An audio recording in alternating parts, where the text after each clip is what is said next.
Stradder. Our next speaker is Stradder Caves. He's going to be talking to us about grass carp growth before and after hydrilla control. Thank you. She said, my name is Stradder Caves. I'm currently a master's student at SUNY Oneonta. And before we begin, I'd like to just point out a lot of this work was done with my advisor, Dan Stich. His name did not make it onto the program, but I just want to point that out before we begin. And I'll be talking about some grass carp growth both before and after hydrilla control was reached in a reservoir. So before we begin here, we're all on a shared state of mind, so we're going to talk a little bit about what a grass carp actually is. Here you have a little diagram on the left and some key characteristics of these grass carp, denoted by the short dorsal fin you see up top and a complete lack of barbels around the mouth. These fish have been historically stocked for aquatic plant management purposes due to their herbivorous nature.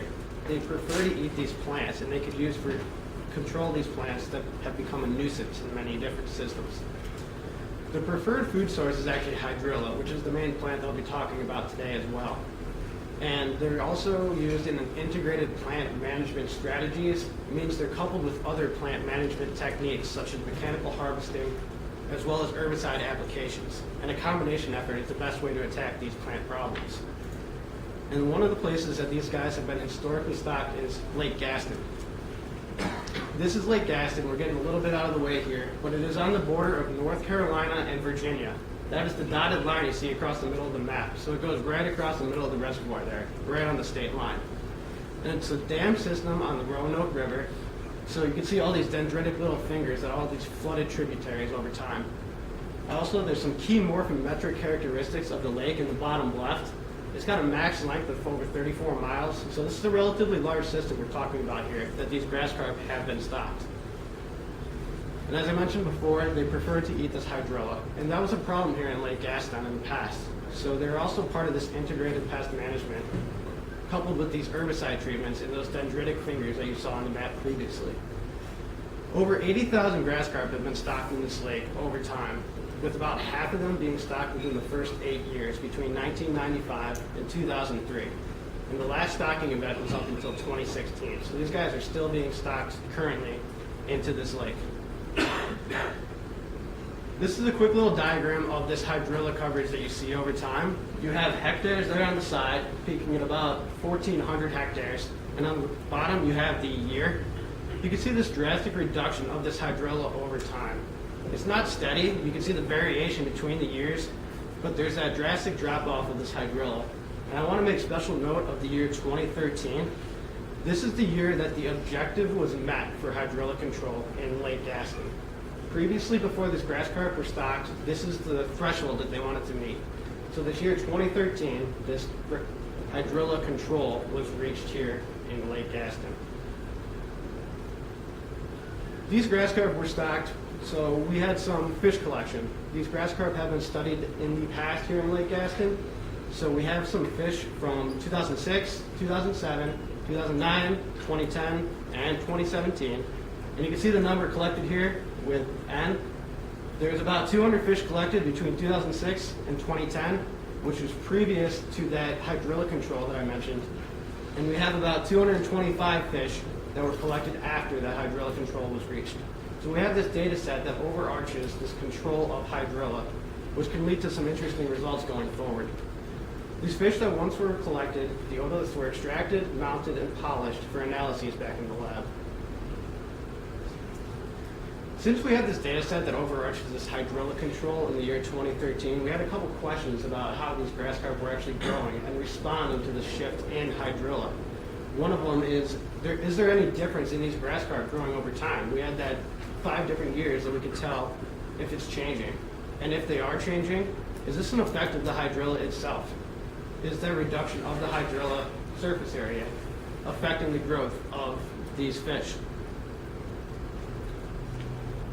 To do this, we only had about 400 fish collected from the previous slide that you saw, but we utilized some back calculation methods. We used the Fraser-Lee method, which was previously published about grass carp in Lake Gaston. We wanted to keep the methods similar so we could have comparative analyses going forward.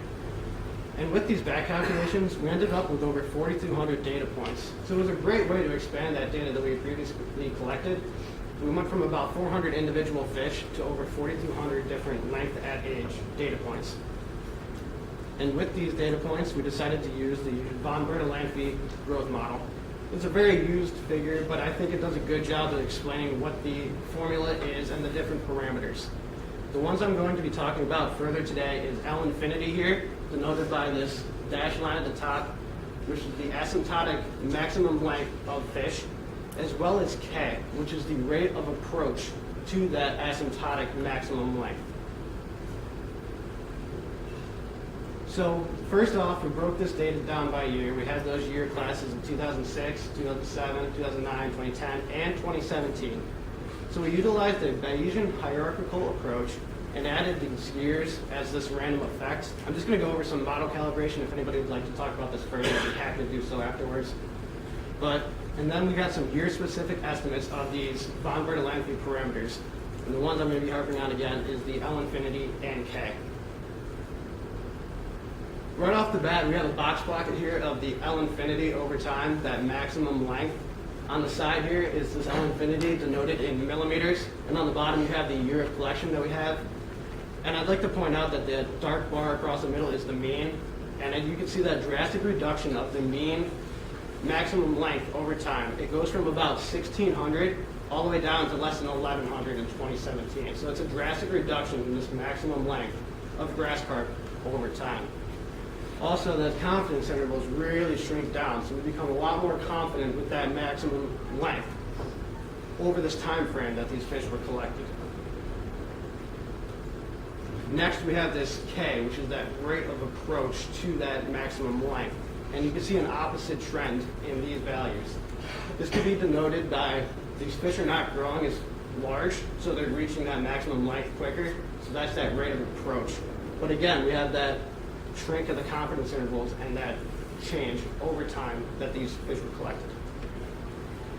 And through these parameters, we're able to take those means and plot a mean growth curve through the raw data. And this is a little messy here, but I'm going to go through it. We have total length here on the side, denoted in millimeters, and we have age across the bottom. The maximum age we collected was 23 years old. And each different color denotes the different year of capture. The black line and the black raw data points denotes 2006. The red is 2007. The light green is 2010. Excuse me, I'm out of order here. The dark blue is 2009. And that orange is at 2017, and that most recent year of capture. So you can see how those growth curves really drop over time, and that maximum length is shrinking as well. I'd like to make special interest again that hydrilla control was reached in the 2013 year. So that change between 2010 and 2017 is really drastic, and that's where that hydrilla control was reached in Lake Gascon. Since we did see this change over time, and we do have these different L infinities and Ks in this von Bertalanffy formula, we decided to try to detangle how this hydrilla surface area coverage was changing and how to denote that changes from just the year class in general. So we were able to add this continuous predictor into the models that we ran. Instead of doing standardized different year classes, we added the hydrilla surface acreage. And we wanted to determine whether or not that this surface area of the hydrilla was directly related to the growth parameters that we have studied. Again, putting up this hydrilla coverage, again, keep this all in mind, this drastic reduction of about 1,400 hectares all the way down to under 200, with the control being reached in 2013. So here we have what the results were adding this hydrilla predictor as well into the models. On the side here we have L infinity, again in millimeters, and across the bottom we standardized the surface hectares. So starting with -2, this is the lowest amount of hectares of hydrilla, and it's increasing as we go across, with the maximum being at 2.